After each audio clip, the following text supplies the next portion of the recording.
Hey lovelies, we're getting right into the video. So for this tutorial, you're going to need a paper towel to wipe off your excess henna. I'm using this henna cone. It's already pre-mixed henna into this cone. I got this from my local Indian store. You can get them on Amazon. To use the henna for the first time, you just snip the top and then start writing with it like a pen. Before starting right away with the henna, I suggest practicing. One way that is very popular is to use the eyeliner and then stencil over it with the henna. I personally like to use an inconspicuous place on my body and then practice it on there. That was my thigh.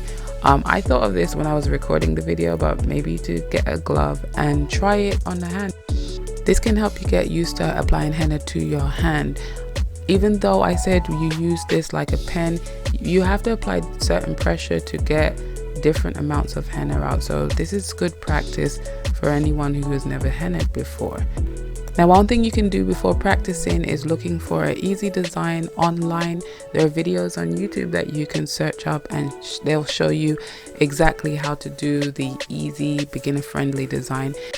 There are also stencils you can use, but today we're just going to be doing freehand. For this video, I didn't pick one set design. I saw a combination of designs I liked and I kind of put them together for this video. Once I had finished the design, I thought maybe I should have just picked one. I've done a lot better in the past, but this is good for a demonstration, so I'm gonna go with it. Right here, I'm showing why I have that paper towel. That just helps to keep the residue off the end of the cone. Too much buildup will get in your way of making that design, and as long as you work quickly with correcting mistakes, the henna is forgiving. So I just use this little cuticle tool that I had just to remove any mistakes that I make before it sets.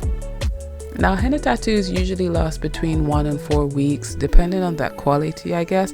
This particular henna that I'm using only lasted me about a week, and that was fine because I really didn't like the design. And if you are practicing, you don't want it on too long.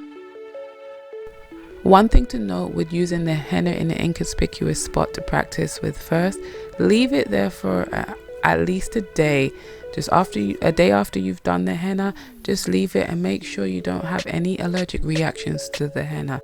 Most people will use the brown or red henna and be fine. I know there are problems or some concerns with the black henna because what is used in the black henna, there's some heavy chemicals that a lot of people will react badly to. So if you are practicing with henna, I'd suggest you make sure you give it enough time in a test area before applying it to more of your skin. I've seen some really bad reactions to the black henna online. I personally have used black henna several times and never had a problem, but that's just me and my skin, and I'm not necessarily recommending any of these hennas without at least testing it in a small area first. Now, this isn't a tutorial, a step-by-step henna design for beginners. This is just showing you how easy it is to get started with this beautification process. I really love henna. I've always admired henna since I was a child. It's another medium for me to express my creativity, and that's what I do with henna. It's very soothing to actually apply the henna too. There are many tutorials showing you how to apply the henna step by step.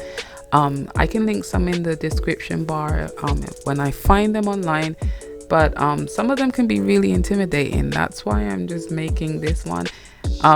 It's a beginner showing you how to do it and showing you it's not that difficult, so don't overthink it.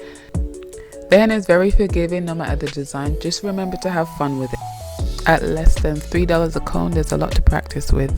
So once you're happy with your design, or there's no more space on your hand for you to add more henna, you then are going to close up your henna. It comes with this little lid. It's easy to keep it. This is the first time I did this, but I used a little lime and water. You're supposed to use sugar, but I do not have any sugar in my house, so I used those and dabbed it on with a pad. This is to help the henna become a lot deeper, richer in color. I tried it out, and to be honest with you, I did see a slight difference. Was it worth this? I'm not sure yet. But once it did dry, I went in again with a second coat and then allowed it to dry, and then rinse the henna off. Now once I rinsed the henna off, you could barely see anything on here. But wait, there's more. This is the next morning. It comes out a lot deeper 2 to 3 days afterwards before it starts to disappear. So I hope this is a little helpful for anyone that's interested in henna. Like, comment, rate, subscribe, share, all of that. And until next time, lovelies.